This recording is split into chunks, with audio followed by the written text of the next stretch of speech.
Muy buenos días, muy buenas tardes, muy buenas noches. Este es Luis Alberto Jovel de luisjovel.com, trayéndole una vez más un estudio acerca de la palabra de Dios. Y en esta ocasión estoy trayendo a un joven que vive en Alemania, pero él es americano o como le dirían a él, gringo. Ben Stanhope.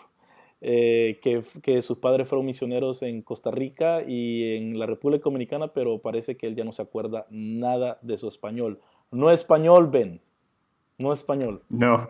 No. I was saying that your parents were missionaries, but you have forgotten your Spanish.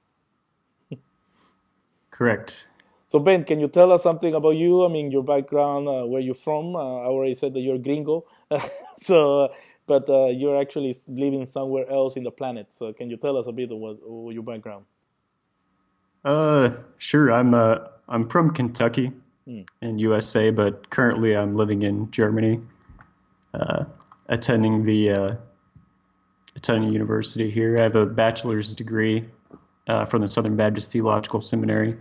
I worked as a Garrett Fellow there for a while, but currently I'm a master's student at Hamburg University at the Center for the Study of Manuscript Cultures, Hmm. which is it's actually a really cool and interesting institute. They study manuscripts, but the idea is to have people from all over the world, from different backgrounds. So you have Sanskrit scholars, and you have Hmm. Chinese scholars, and you have Judaic scholars and Islamic manuscriptologists, and they're all in the same building. And the idea is that with all this cross pollination with these fields, uh, they can help lift up all the fields mutually. So that's what I'm working on right now. I'm right at the end stages of it. I'm doing my master's thesis on Hebrew seals, which I assume we'll be talking about a little bit. Yes. Hmm. And family wise, are you married or single? Uh, I don't know. I'm married, Yes. Okay. but no kids yet, No kids yet. Okay. Well, that's and one cat. one So cat. that's that situation. Well, I have a cat too. My daughter, I asked for grandchildren, but they had given me a cat as a grandchild. So there you go. I'm a granddad, but something else. well, well, I'm very glad to have you on this program. As I have said, that this is program mainly geared to Latin American people, and I'm happy because I'm happy that I interviewed Michael Heiser um, before, and you and I and Matthias, who managed for us to have this interview. He is also a fan of Michael Heiser, and you have done Yes. a lot of videos that touch on many things that are not talked about at church, which deal with Bible background, which Bible with the background that really informs the reader. And I'm gonna have a little bit of Aussie, Aussie, the reader mother. That's how we talk here. Informs the reader how to read scripture, and that's the interest in this thing. And I like to go right into it. And the first question that I have is has to deal with chaos language and monsters in the Bible. See, regarding young Earth, some young Earth creationists interpret the creatures Leviathan and Behemoth mentioned in the Book of Job as the ways in which the Bible describes presently extinct animals, such as the Plesiosaurus, which is a marine reptile, or Brachiosaurus, a dinosaur. Ben, you have talked about the cultural background of Leviathan and Behemoth in your videos. Could you explain why the young Earth interpretation is incorrect, which is many viewers don't like to hear this, but I think they need to hear why the interpretation maybe not incorrect, but may not represent the ancient Near Eastern view of creation. Right. I guess the reason why it's important is that there's a tremendous amount of ancient theology that's embedded in creatures like Leviathan. A lot of symbolism, millennia of symbolism is embedded within Leviathan. And when you do say what answers in Genesis or young Earth creationists generally do and explain him as a dinosaur, you end up missing out on all of all of that meaning that's being telegraphed in the passage. So the main passage where Leviathan is mentioned, I start with him because he's the easier case in terms of cultural background, what we know about him. He's mentioned in Job 41, and I'm not gonna read through the whole passage, but it's a very long poem about this creature it's clearly reptilian. It's associated with the water. The thing that's most interesting about it, which creationists, young Earth creationists, they're familiar with this. On multiple occasions, it says just point blank that he breathes fire. So I'm sure you're aware, as I am, that there's a lot of young Earth creationist websites and Answers in Genesis that will claim that ancient reptiles could literally breathe fire. Yes. Which is, it sounds a little bit absurd, but the one, so I decided I wanted to check them on this a couple years ago. So I decided to do a search for the word Leviathan in the Bible, and I found among the references to Leviathan that exist, there's one in particular that I noticed that young Earth creationists had never commented on before. Like I did a literature review of them and I tried to find reference to this passage and I never have. It's Psalm 74 verse 14. They're aware that it exists, but what they're not aware of, because most of them don't read Hebrew, is that in the Hebrew, grammatically, it says Leviathan has multiple heads. Like a so the hydra. phrase is Reshe Leviathan, which is plural construct of heads. So plural, and then singular Leviathan. So you've got a hydra. So that's when things started to begin to unravel for me. And let me point out that you don't need necessarily to know Hebrew, but you at least need to use a good commentary to point these things out.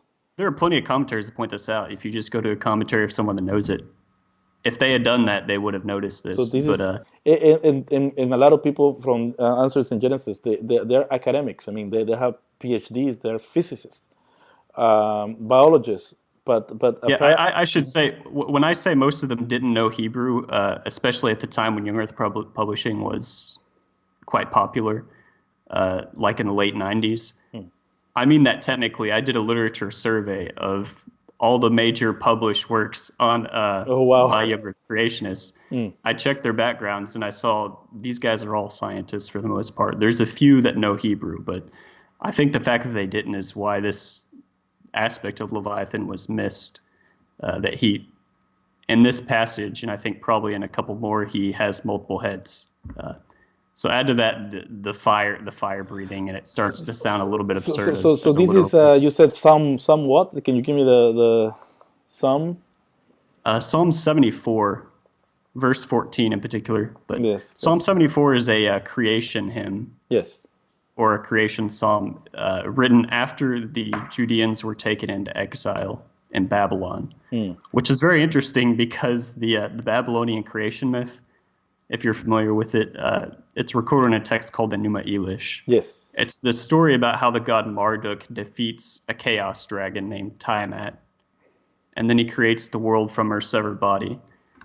And what Psalm 74 is doing is it's taking that myth and it's applying it to Yahweh and saying, no, it was actually Yahweh who created the heavens and the earth. And it talks about he defeated the chaos dragon. He crushed the heads of Leviathan. So instead of this Mesopotamian Babylonian version of Leviathan called Tiamat, they just put in their West Semitic version of this myth, this creature called Leviathan. So in a sense, the Hebrews, the Jews at the time, because they're in exile now, they are appropriating a story and putting it, and giving it their, I'm gonna say their spin, the way they understand it, and said, no, this is Babylonians have a similar story, but we have, as Hebrews, we want to keep our story. And we put it down on writing, so we differentiate between us and them. That's the way I see it. Yeah, this is something that biblical authors do all the time, where it actually, it scares people theologically, but it shouldn't. where they'll take the name Cloud Rider, for example, in the Bible. He Yes. always called the Cloud Rider, and Mm. Jesus eventually calls himself the Cloud Rider. That is originally a title for the god Baal. What the Mhm. biblical authors do is they take it and say, no, it's actually our God who deserves this great title. And that's something that happened all the time in the ancient world of the Bible in the ancient Near East. Mhm. But so to give you a parallel text, the chaos dragon isn't just in Hebrew culture. It's not just in Babylonian culture. It was essentially universal across the ancient Near East.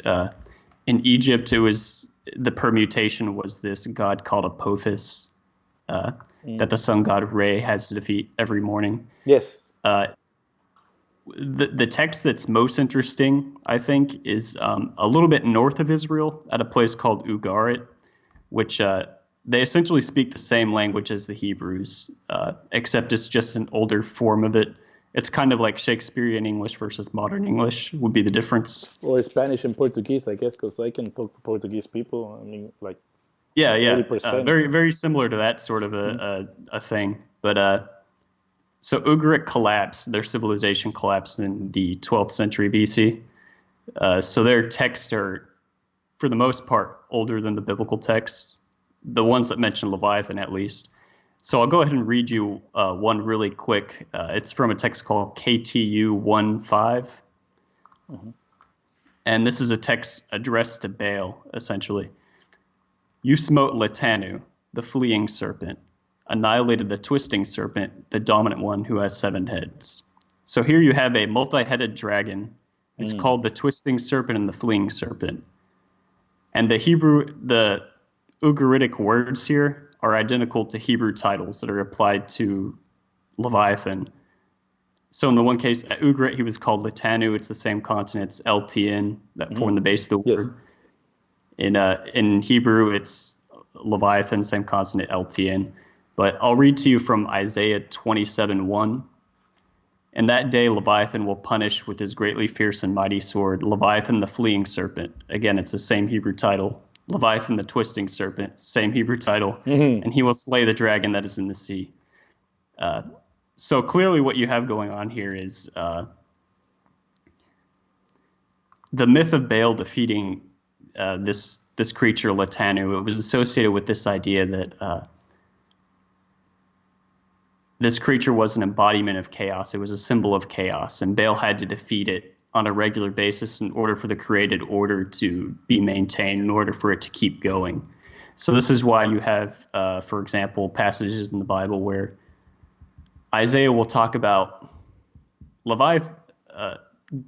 God destroyed Leviathan in the act of creating the world, which doesn't make any sense if he's a dinosaur. It's a little odd. Why would God be beating up a poor plesiosaur at the creation account? But then it says that he'll actually slay Leviathan on the last day at the eschaton. And I guess that's for people who get very worried about. Oh, in Spanish we have some people who like to say, oh, the Bible plagiarizes everything. I said, no, no, no, no. I mean, do you know the background? I mean, like you said, but Baal had to kill this creature every day, while in the Hebrew thinking, no, this gonna be done in the last day. It's a total Right. different concept. It's This similar, idea. yet it's a similar but yet different concept. There's a famous Ugaritologist, Ola Vikander, who's written an article on this similarity between Baal and Letanu Ugaritic texts, and he has this quote that I love, where he talks about it's not that Judaism was stealing Northwest Semitic culture. It is Northwest Semitic culture. This is like Mm. indigenous. This belief goes as far back as you can imagine within their own culture. It's something that they were familiar with. And they use it in the same way that other people in the ancient Near East used it, as this sort of mythic, symbolic way of communicating this idea that God is the king of the created order, and he defeats, he holds down, he restrains this chaos dragon, which is a representation of aquatic chaos, and by doing so, the created order is sustained. So, like I said, you lose all of that if you just think this is Job's firsthand account of a dinosaur. Mm. Uh, So let's see. I think I've written down here a culmination of the reasons why I don't think it's a dinosaur. So Okay. in Psalm 74, God's defeat of Leviathan precedes the creation of the world. If literal, this would contradict the creation account in Genesis 1 because there's no mention at all of the slaying of a dragon in Genesis 1, which is essentially the definitive creation account in Hebrew cosmology. Isaiah says Leviathan will be killed again at the eschaton, which doesn't make any sense if it's a dragon. Like, what does God have a plesiosaur out in the ocean that he's saving Well, on the well, last day that he can well, just punish? you're in Europe. I mean, you could go to the Scotland and maybe Loch Ness somewhere there. You never know. Uh, yeah, that's what the creationists, the young Earth creationists, would usually tell me. Yeah, well, Uh, there you go. but I don't think he's going to be multi-headed and breathing fire. That's the thing. And that's the thing. I've seen so many. I mean, I've read of people who said there cannot be an animal who can breathe out fire unless it has some sort of like steel in their throat or something, because it'll just melt. Right, and I've seen all of those explanations online to try to scientifically explain how this could be possible, that a literal creature could be breathing fire, but I don't think it's a proper way of looking at the text at all. We actually have a few pictorial depictions of chaos dragons from, I'm thinking of one from Sumeria off the top of my head, where it shows fire coming out from this seven-headed dragon's back. But it's from the back. So it was part of the mythic framework of the ancient Near East. But so young creationists are wrong. I mean, plainly wrong, because they don't take into account the cosmology of ancient Hebrew and ancient Near Eastern people. Correct. That's the short of it. And you asked also about Behemoth. Yes. I'll be a little bit shorter with this. He's as big as 50 mountains. That's what. And imagine an animal that size. I mean, in Australia, mountains are very short, but in Europe and in other continents, mountains are huge. So with Behemoth, the first thing I did is I looked at the passage, the Hebrew of the passage, and first thing that jumps out at you is it has poetic parallel structure. So you have passages like, "Behold, his strength is in his loins," then it repeats it, "and his power is in the muscles of his belly. His bones are tubes of bronze, his limbs are like bars of iron." Sandwiched between those two passages I just read is this passage. "He extends his tail like a cedar. The sinews of his thighs are knit together." So that's the primary passage that a lot of people point to try to argue that this is a brachiosaurus.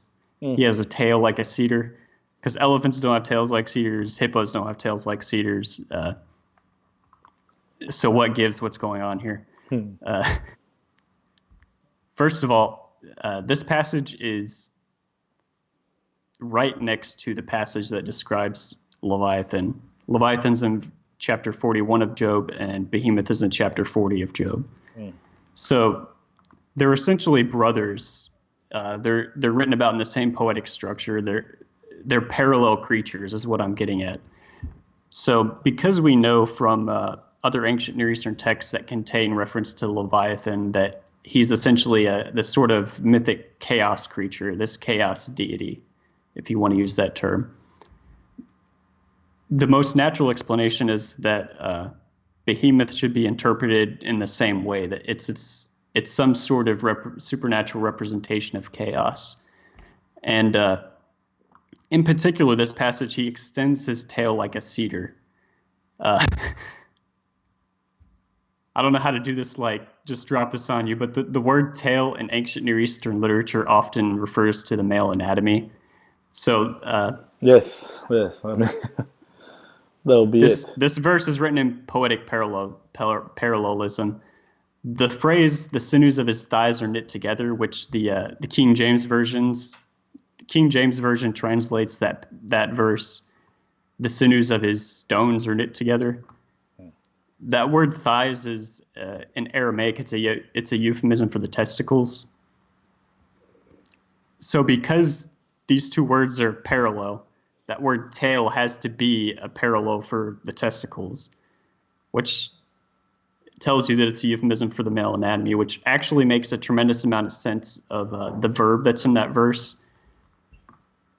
So a lot of people have a really hard time, scholars have had a hard time translating this because there's this, the verb that refers to the tail, what the action that the tail is doing. It's the Hebrew word chafetz, which it can mean extending, it can mean stiffening, it can mean desire or delight across multiple biblical passages.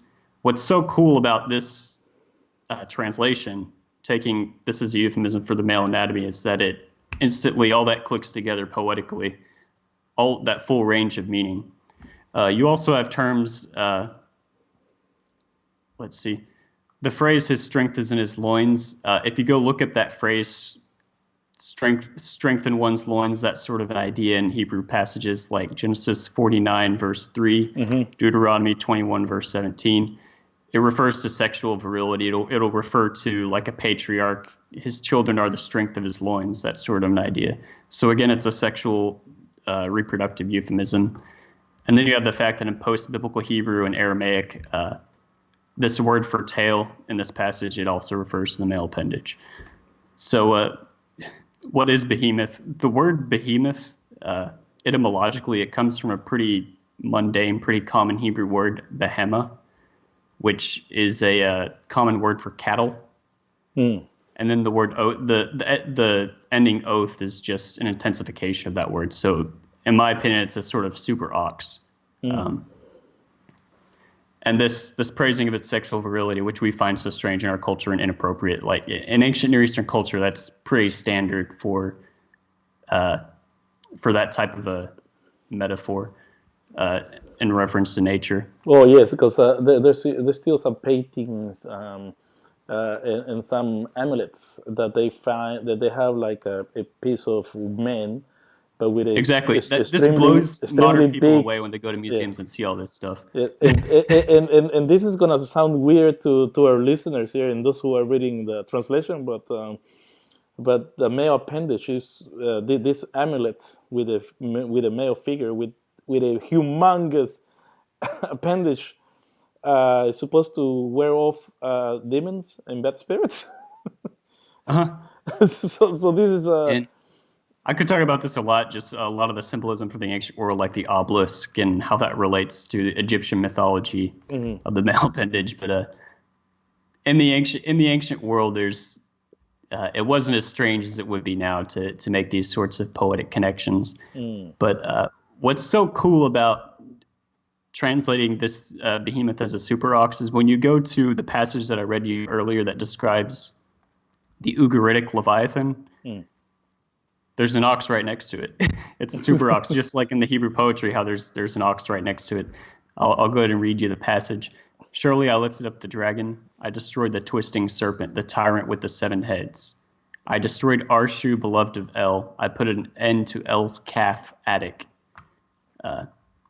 So you had this creature called the calf of God, essentially, within Ugaritic mythology. We don't know much about it, but in the ancient Near East, for example, you have the Epic of Gilgamesh, which talks about, there's this whole episode where a goddess becomes angry with Gilgamesh and his friend, and she sends this giant calf of God not calf of God, but she sends this giant ox bull of heaven in order to kill them. And for example, one passage I pulled from the Gilgamesh epic. It says that this bull of heaven drank water of a river in great slurps, which with each slurp it used up 1 mile of the river, but its thirst was not satisfied. And you could parallel that maybe with the description of Behemoth in verse 23. Behold, if the river is turbulent, he is not frightened. He is confident, though Jordan rushes against his mouth. So you can see a lot of I think it's the most superior framework for understanding this passage is that Behemoth was a type of super ox mythological creature within ancient Northwest Semitic religion. And Job is using him alongside Leviathan to sort of communicate God's dominion over chaos in the created order. In land, So he's both gone. sea and land as well. Yes. Uh, that's something that I've wondered is it possible that Behemoth might actually be a representation of chaos of the earthly creation, while Leviathan is a representation of chaos of the sea, like the chaos of the sea. Yes. But unfortunately, the text at present, we don't have enough information to say for sure. So What I can say is that there's never any verse like even close that says that he has a long neck, that he has scales like a reptile. Nothing resembling a brachiosaurus. and this is something about dragons that because in young creationists they believe that there was a dragon or something, but the dragons that we see that we imagine like Saint George killing the dragon. And I'm talking about Anglo-Saxon view of seeing things. We have in Latin America we have Quetzalcoatl in Mexico. That's a similar serpent with flies. But the dragon in China, I mean, that dragon is a cow. It's a lot of animals put together, which is a different framework of dragon. You know, there's an awesome collection of books. Some of my favorite that I've ever read. It's written by a scholar from Stanford University named Adrienne Mayor, and she's written books called I think the first one was called The First Fossil Hunters in Greek and Rome, and then she wrote another one on ancient Native Americans. She talks about South America as well, fossil hunting in ancient Native America. One thing I think people don't realize is that for thousands and thousands of years, people have been excavating dinosaur fossils, especially like in the American West, especially in China. Oh my gosh, it's like an indigenous part of their medicine is to be drinking these dragon fossils. And I've read reports even like in recent years. I think I read an article from 2017 where a paleontologist was getting reports that these people in this native Chinese village were digging up dinosaur fossils and they were drinking them in their tea because they thought they were dragon bones and that it would give them supernatural powers that would help them with their ailments. And they literally, these people in China still living today literally thought there were dragons flying around in the sky because obviously, look, they're skeletons. They're in the ground. You can see them. So they died recently. I think that's the answer I give to creationists. Why is it that you have dragons all over the world? That's part of the answer is because people have been digging up dinosaur fossils for. I mean, this didn't just start, say, in the 1800s. People started discovering these things. Yeah, like I said, there's also a native Mexican Quetzalcoatl is a Mexican mythical creature, which is so well. And it was going on only 1,500 years ago. I mean, only 500 years ago, 600 years ago. So there you go. Anyway, I think we have. I'd like to round up this question saying that then young Earth creationists people err because they don't take the cosmological view of the original writers, and also because they want to impose an post-enlightenment understanding of creation. Correct. That'll be right, yeah. And let me say something. This is my go at them, and they're too lazy to pick up a good commentary.